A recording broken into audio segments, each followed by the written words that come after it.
I was in the district attorney's office for 6 years. I will say that my good stories all ended abruptly when I left the DA's office. So if anyone here is in government service at $100 a ticket, probably not too many.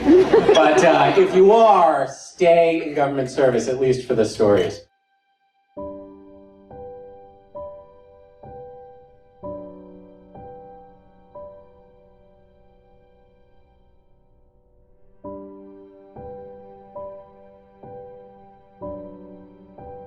My name is Jim Palma, and I work as the Executive Director for TargetCancer.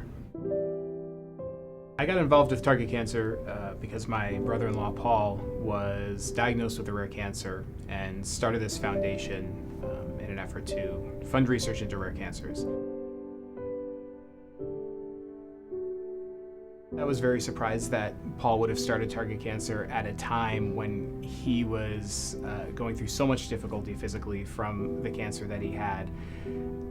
At the same time, I wasn't surprised at all because Paul was a problem solver and Paul was somebody who always would be very inquisitive and would like to take control of a situation. So on one hand, it was very surprising. On the other hand, it wasn't surprising at all. Happy birthday, dear Luca. Happy birthday to you. My name is Kristen Palma, and I am the president of TargetCancer. When the doctors told us that he had cancer, that was bad enough, that was shocking enough. But then to hear that it was something that nobody knew anything about, that there were no treatments for, that nobody was really doing any research for at all, it was a complete nightmare. His goal was to find the right people who were willing to take the risks.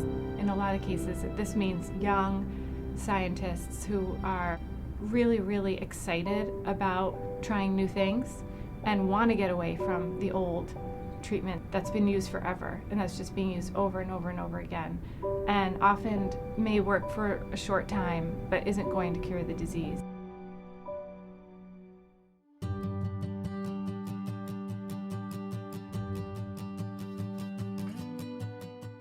My name's Adam Bass, and I'm an assistant professor here at the Dana-Farber Cancer Institute that's part of Harvard Medical School. So I've been working with TargetCancer for about 2 years now. So we've been very fortunate to receive funding support from TargetCancer, and that's been hugely valuable to us. I think that TargetCancer is making efforts that clearly are much larger than just the financial investment they're making in individual labs. I think they're putting a lot of thought into how you could bring new teams of people who could build newer projects, newer approaches to build something bigger that can have a much longer lasting impact. My name is Nabil Bardisi. I'm an associate professor at Harvard Medical School, and I'm on the faculty at Massachusetts General Hospital Cancer Center. We're interested in doing basic research questions in the laboratory, but beyond that, having this personal relationship with TargetCancer has also made me start thinking about community building. How can we create a group of like-minded people who share resources and share ideas to tackle this very difficult problem? And this is certainly facilitated both with the support and advocacy of TargetCancer and also the passion that the foundation has. It's transferred to us and really motivates us to think beyond our immediate laboratory.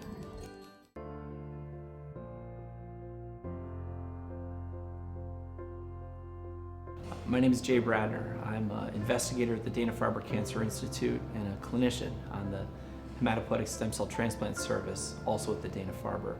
I'm an assistant professor of medicine at Harvard Medical School. This is an era where we've never been better equipped to respond to the challenge of cancer research. Modern scientific and medical research is very advanced with technologies that we can deploy to create better cancer therapies. But there's a deeper irony that federal funding for cancer research has not grown at a pace commensurate with this opportunity.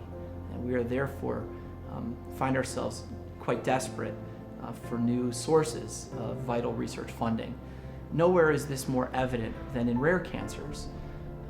You could imagine that the most prevalent cancers commandeer the greatest attention. Who then will discover drugs for rare cancers? Who will create models for rare cancers? Target Cancer addresses this gap. The researchers that we're supporting are working on discoveries that didn't exist when Paul was being treated, and that wasn't that long ago. What we need to do is take the momentum from the laboratory, bring it into the clinic, where clinical trials will start based on the discoveries that are happening in the lab, and then eventually we want to be a part of the process when we see those clinical trials become approved treatments for rare cancers. There is opportunity on the horizon and very exciting research questions to address. I believe that for the sake of patients, we as a community need to act rapidly to capitalize on our advances that have been emerging recently. The race is on and we're all attacking the problem. We just need to band together. Target Cancer has had a unique ability to pull scientists, once competitive within a given community, together around a table to brainstorm unpublished ideas and then to pursue them together through the granting programs.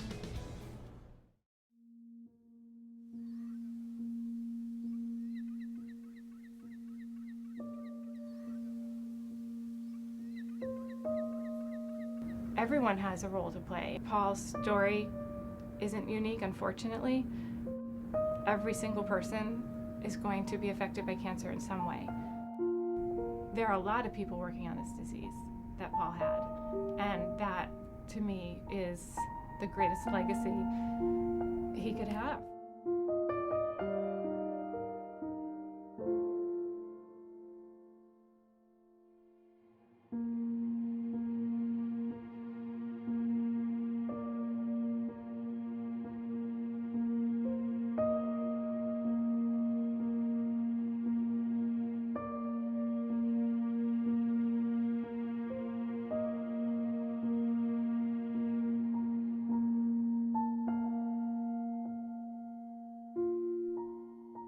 I might wrap up. Is that all right?